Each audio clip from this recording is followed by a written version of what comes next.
عورت کی یہ 3 باتیں کبھی بھی نہ مانے۔ پہلی بات یہ کہ مجھے اکیلا چھوڑ دو۔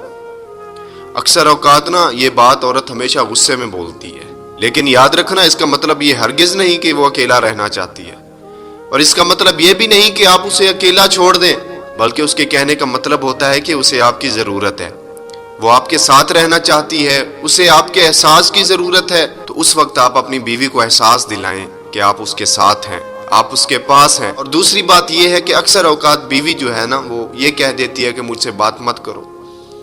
یاد رکھیں یہ جو خاموشی ہے اس میں عورت کا غصہ نہیں ہوتا، بلکہ اس کے پیچھے اس کا درد چھپا ہوتا ہے، اس کے دل میں کوئی تکلیف ہوتی ہے، کوئی غم ہوتا ہے، اس لیے وہ ایسا بولتی ہے۔ تو آپ نے ایسا کبھی نہیں سمجھنا کہ اس کے کہنے کا مطلب یہ ہے کہ آپ واقعتاً اس سے بات نہ کریں، نہیں۔ اگر آپ بھی چپ ہو گئے تو اس کا درد کون محسوس کرے گا؟ اسے حوصلہ کون دے گا؟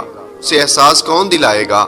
مرد وہ نہیں جو صرف باتوں سے ہی عورت کو احساس دلائے، بلکہ مرد وہ ہے جو عورت کے غصے میں بھی اس کا ساتھ دے۔ اور یاد رکھیں اس کا مطلب یہ نہیں کہ آپ عورت کے سامنے جھک جائیں، مرد کا بڑا مقام ہے، لیکن کچھ چیزیں عورت کی فطرت میں شامل ہوتی ہیں۔ اور تیسری بات یہ ہمیشہ یاد رکھنا، عورت کہتی ہے میرے لیے کچھ مت کرو، تو اس کا مطلب یہ ہے کہ وہ عورت دل سے تھک چکی ہوتی ہے۔ عورت یہ تب بولتی ہے جب اسے محسوس ہوتا ہے کہ اس کی قدر نہیں۔ تو اس کا مطلب یہ نہیں کہ واقعی آپ اس کے لیے کچھ نہ کریں، اس کا مطلب یہ ہے کہ آپ اس کے لیے وہی کریں جس سے وہ منع کر رہی ہے، کیونکہ محبت کا جو ثبوت ہے وہ لفظوں سے نہیں بلکہ رویے سے دیا جاتا ہے۔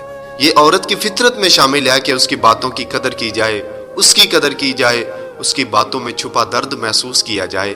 جب مرد اپنی بیوی کے ان معاملات کو سمجھ لیتا ہے تو زندگی آسان ہو جاتی ہے۔